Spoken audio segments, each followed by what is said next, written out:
Continuing on with our discussion about the Chaldean kingdom, let's talk about their second ever king, Nebuchadnezzar II. So Nebuchadnezzar II lived from 605 to 562 BCE, and again he was the second king of the Chaldean Empire, or the Chaldean kingdom. And the Chaldeans were again known as the New Babylonians because they had built the city of Babylon on top of the prior city of Nineveh, which was previously built on top of the ruins of the city of the original Babylon. And so they were the New Babylonians. He led attacks to conquer multiple places over the former Assyrian Empire, including Syria and Palestine. He ended up moving down into present-day Jerusalem and attacked the city of Jerusalem, which was even around back then. And this siege to attack the city, because it was a walled city at the time, took place from the year 587 BCE and ended in 586 BCE, which was this massive long siege where he used things like the Assyrians used with the siege towers and battering rams and things like that. And when he conquered the city of Jerusalem, finally in 586, he destroyed the temple that they had built there. He also looted the city, so it was a sacking of the city, and let his soldiers do that. And then finally, he also captured leading citizens of the Jewish people and sent them to Babylon, or Jerusalem's people, and sent them to Babylon, kind of in captivity, but kind of really just to live. He didn't want their leaders living in Jerusalem again, possibly leading another rebellion against him. And so that's why he did this. That's very similar to the whole relocation of the Assyrians that the Assyrians were doing to people, especially, of course, the people that lived in the Judea area and Jerusalem area. So it happened to them again. And at this point, the Jewish people called this period the Babylonian captivity. And so we end up having the book of Jeremiah in the Bible actually mentions this history of this siege, and it calls Nebuchadnezzar the destroyer of nations because he is conquering Jerusalem, he conquered Syria, he conquered Palestine. The Chaldeans before him helped conquer the rest of the Assyrians elsewhere over in Mesopotamia, and so he is now given the title or the nickname Destroyer of Nations, and that is actually an image of him right there, or a statue of him right there. Moving on, Nebuchadnezzar moves on to attack Tyre in 586 to 573. So he goes actually further north along the coast at that point to the siege of Tyre, which was previously a Phoenician city. Remember the place with the Phoenician purple or the Tyrian purple? And so he ends up attacking this city. Now Tyre is an interesting city because it is actually not on the mainland of the Middle East. It is actually on an island about a mile away off the coast, or a half mile off the coast, on this island. And they've built the walls of the island to the point where they are almost on the exact edge of the island itself, so that there's no way to get on some of the shore and go up into the island that way and attack the island. And so he attacks this city for 13 years. 13 years long of siege. An incredible siege. Before this point, Tyre had really never ever been conquered, and so he defeats the city of Tyre. Formerly, when the Assyrians defeated the Phoenicians that owned Tyre beforehand, really all of the Phoenician cities just kind of surrendered when several, like Sidon and the other one, all kind of collapsed and surrendered all at once, and Tyre along with it surrendered. But this time, it's now actually been conquered, and it took 13 years to do it. At that point, when this happens, Tyre finally decides that they're going to give tribute to the Chaldeans, which is a huge amount of the dye, of the purplish dye, the reddish purple dye. And so that is the story of this, and that Nebuchadnezzar is now the only person to really have defeated this city. The historian of that era was Flavius Josephus. He actually kept a record for about the 13 years of this siege. So we have a lot of the knowledge of what happened during it because of him. Moving on, we also have quite a few other writings about Nebuchadnezzar. In the book of Daniel in the Bible actually states that Nebuchadnezzar II became animal-like with long hair and long nails, almost to the point where they were claws. And he states in the book that he wrote, a beast that lived in a cave struck by God. A beast that lived in a cave struck by God. And the reason why he says this is because he's kind of saying that Nebuchadnezzar was struck by like some kind of lightning bolt, or struck by some kind of curse by God because of what he did to the people of Jerusalem with the siege there, not to mention all of the other places that he has conquered. However, that is kind of biased propaganda, and it is most likely very untrue that God struck him down in this method. Now, it might have been a figuratively meaning this, though, because what we do know about Nebuchadnezzar later on in life, he did start actually sealing himself away from the rest of his peers as well as the rest of his the royal family. What Daniel says in the Bible, in the book of Daniel, is that he kind of ran away off into a cave and kind of lived in a cave and became kind of very feral and kind of like almost a werewolf, is what people and historians have kind of equated it with, where he's become kind of no longer just man, but he's more man-like, more beast than man, and that lives in a cave. But that's probably untrue, because what we do have records of is that he kind of sealed himself away in his own palace at different times, that he would just not come out of his room, and that he was having probably very big mental issues at this time. We of historians have kind of realized that it was most likely dementia, where you didn't always necessarily know where he was, or possibly even paranoia, or some sort of psychosis, or other even mental illness. We're not exactly sure, because they didn't exactly keep the best records on what specifically was happening. They just said that he had kind of sealed himself away, he wouldn't come out, he didn't respond to people. But we do know that he had two sons, both the princes of the Chaldeans, and they would have become king if he had died, or one of them, whichever one was older. And so they would probably hoping that he would die somehow. He was in his 70s when he died, at 72 years old, which is incredibly old for back then. Most people died way earlier in their lives, and so he was very old, and so they probably wanted to become king themselves, and they were hoping that he would die. So is it paranoia when people are actually out to get you, is kind of the joke. But yes, in whether it was actual paranoia or dementia, psychosis, or another mental illness, we don't know. But the book of Daniel saying that God struck him down and made him into this beast monster thing and took his mind away, probably unlikely, and more of a kind of biased propaganda, because, again, Daniel is writing it from the perspective that he was one of those people exiled from Jerusalem, or his family was, when Jerusalem was conquered by Nebuchadnezzar. So it's not going to be unbiased. It's going to be completely biased right there. Moving on, let's talk about the kingdom of Lydia. Now, we've already mentioned Lydia before once when we spoke about the Assyrians up here, where the Assyrians started losing Turkey, or the present-day Turkey, Asia Minor, to another nation called the Kingdom of Lydia.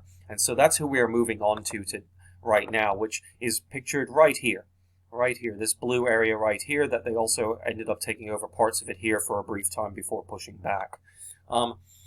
And so Lydia was this kingdom in Asia Minor that actually took part of Asia Minor from the weakened Assyrians. Originally it was very small, and then it took over part of the Assyrian former area.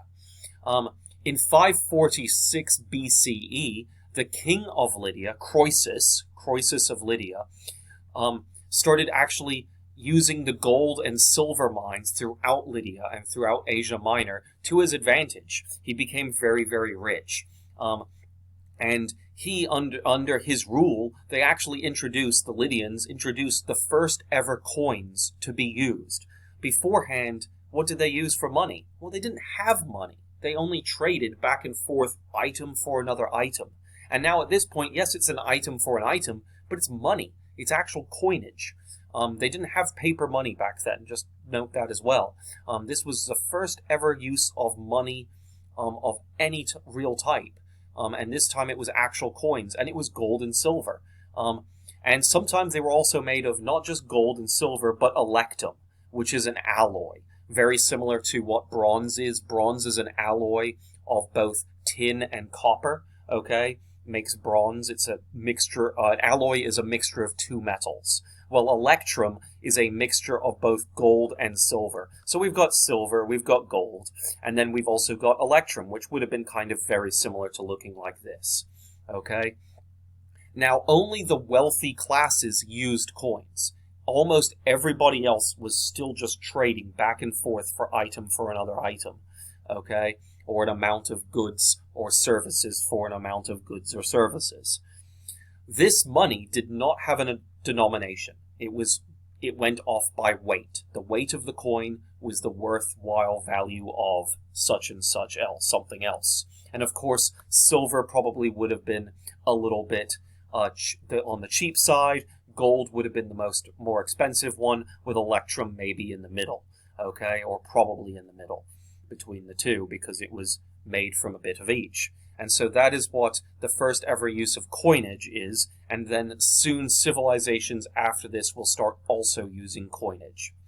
Croesus, however, was a very greedy man for what it is known, and became very wealthy, and he was known for his great wealth because of him profiting from all these gold and silver mines in his nation. And so we will actually mention him when we cover Rome again, even though he will have been long, long dead by then, by about 500 years, by the time we mention him again. But it'll come back, so be on the lookout for that later in the course. Anyway, let's move on to Persia itself. Okay, so we just spoke about Lydia. We've been talking about Nebuchadnezzar and the Chaldeans and the Fertile Crescent, and now we're going to have a new nation start popping up, the Persian Empire, which kind of pops out of taking over the Medians, which was this area right here, and it also takes over the Chaldean Empire, as well as taking over the Egyptians, as well as eventually the Lydians. So let's talk about the Persian Empire's beginnings first. So, their first king was Cyrus, who lived from 576 BCE to the year 530 BCE. Okay, so about 46 years or so. And he was again the first king of the Persian Empire. He came from a place in present-day Iran, so somewhere out here, okay, present-day Iran, this area, okay, and eventually quickly took over the Median Empire, and then quickly used those resources from that to take over the Chaldean Empire. And so by 546, King Croesus of Lydia starts fighting against Cyrus's army, but Lydia is defeated and Persia is taken. Or Persia takes over Lydia.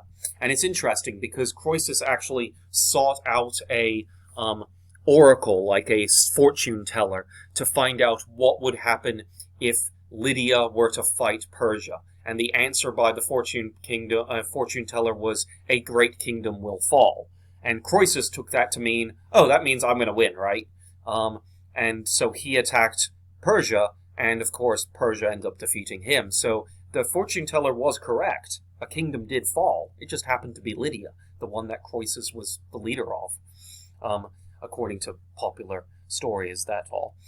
Cyrus then invades Mesopotamia and takes over, of course, the Chaldeans, the rest of them, and then eventually starts spreading out as well to the rest of the Fertile Crescent. Cyrus also allowed the Jews that were in Babylon to return to Jerusalem as well as elsewhere and throughout all of the area. If the Jewish people wanted to go back to where they had been exiled from Babylon, from Babylonian captivity back to Jerusalem, they were allowed to do so. If they wanted to go elsewhere, that was fine too. He kind of stopped the previous Chaldean and Assyrian ideas of making sure to exile people from one place and send them to another area. He kind of ended that.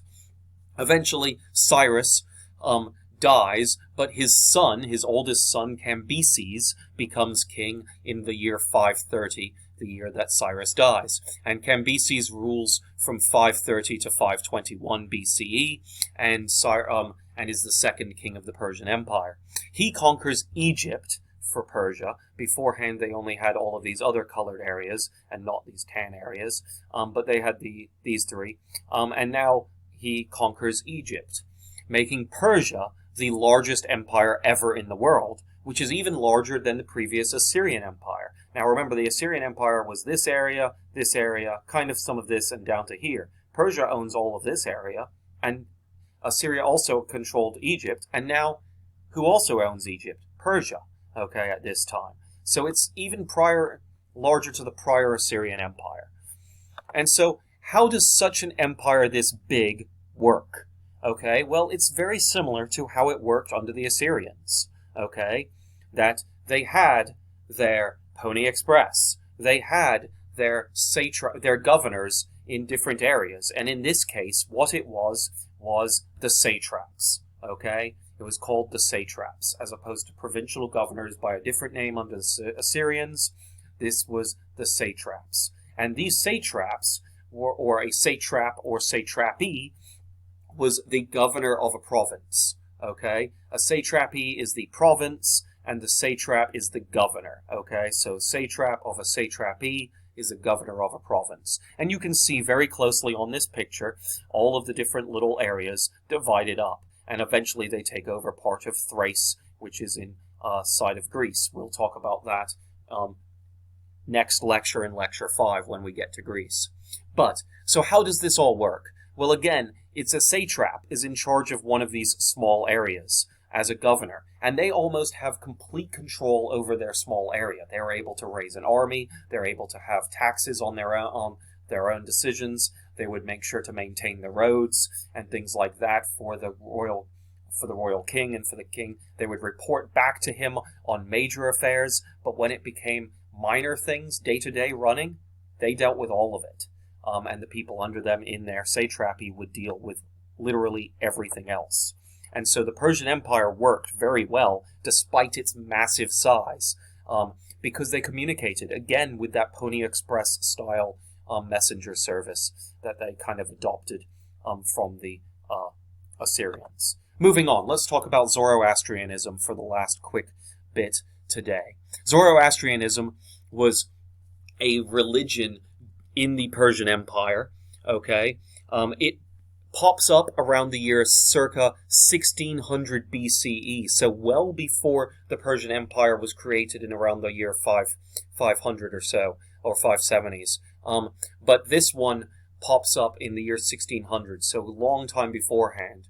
And it is all because of a man named Zoroaster. He is the prophet that starts prophesizing and preaching about Zoroastrian, or about this religion, okay? And he doesn't call it Zoroastrianism, okay? What it is known back then is just the religion of Ahura Mazda, okay? Ahura Mazda is the main god that is on this Zoroastrianism idea, okay? And Zoroaster preaches about Ahura Mazda. Well, this is a very close to monotheistic version of a religion, okay? I say close. You might as well count it as monotheistic because it is definitely not polytheistic. There is really only one supreme god and one god to be worshipped in this. However, it's not quite fully a monotheistic religion because there is a counter-deity in this religion. So let's talk about Ahura Mazda and that counter-deity, Ahriman. So, Ahura Mazda is the wise lord, okay? That is what Ahura Mazda means, and he is the supreme god. And it is a sky god. It represents light, truth, righteousness, all of that, okay, is what Ahura Mazda represents. That god, Ahura Mazda, represents the good in the world. However, in that, there is also this counter-deity, although a weaker counter-deity, which is kind of in a way a devil, okay, in some ways, if you want to go there with the idea, that counter-deity or weaker deity is Ahriman, okay? And Ahriman represents evil and darkness and anything bad in the world, okay? So, false and lies, not the opposite of righteousness and the opposite of truth. He represents the darkness as the opposite again of the light that Ahura Mazda represents. So he is the evil version, but he is a weaker deity. And so while people in this Zoroastrianism would be worshipping Ahura Mazda, they understand that there is another god that is evil and bad, even though weaker in the world. Okay? Zoroastrianism stresses that goodness extends to all people in the world, not just that individual group. So it's actually very interesting that they are stressing that even though someone might not worship this Ahura Mazda, they are still good deep down.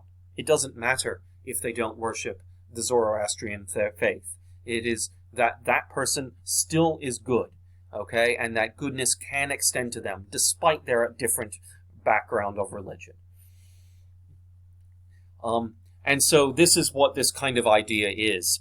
Zoroastrianism also preaches the idea of universal toleration, and that universal toleration should be extended to everyone. Again, that same idea of that goodness extends to all people. It doesn't matter if they're not the same religion or you or not, or same ideas or same kingdom as you. You should still be tolerable to them and tolerate them and respect them. And that is this idea of Zoroastrianism. They also started the idea of resurrection of the soul, that your soul, when you died, went on to some kind of afterlife or into another body on its own. And so this idea of resurrection was kind of possibly not another person, but it was this idea of resurrection. So that is Zoroastrianism. There are still people that worship Zoroastrianism today in this world, in our world today, in 2020. 3,620 years later, after Zoroaster was walking around preaching about it originally, people still worship today. And the ideas of this kind of change from multiple gods of polytheism to a smaller number of gods is beginning to get fully into this monotheistic way, right? And it's also very similar to what is worshipped with Christianity and Judaism and Islam, where there is a good God as well as a weaker counter deity or counter figure in that religion where that person is evil, okay, and that is like the devil or something like that in that case. And so that is Zoroastrianism in a nutshell. And so if that's interesting to you, look some more up. I'm sure you might end up enjoying what you find on it. Or not. Maybe you won't. And that's okay too. So I encourage you or not to do so if you like it. Next time we're going to cover the Hebrew religion, okay, and the history of the Hebrews, which is going to reconnect a little bit more things for that Babylonian captivity with Nebuchadnezzar and the Assyrians. And so you'll be understanding from just the Hebrews themselves their perspective on it, as well as what we have deciphered from historical context as well. And that will just be a very brief, short video. And then after that, we will move on to ancient Greece, because we're going to talk about the Mycenaeans, which we talked about here, the Mycenaeans in ancient Greece, as well as the people that came after the Mycenaeans, which were the actual Greeks that we know of today. And we'll even talk about the Trojan War next time, too.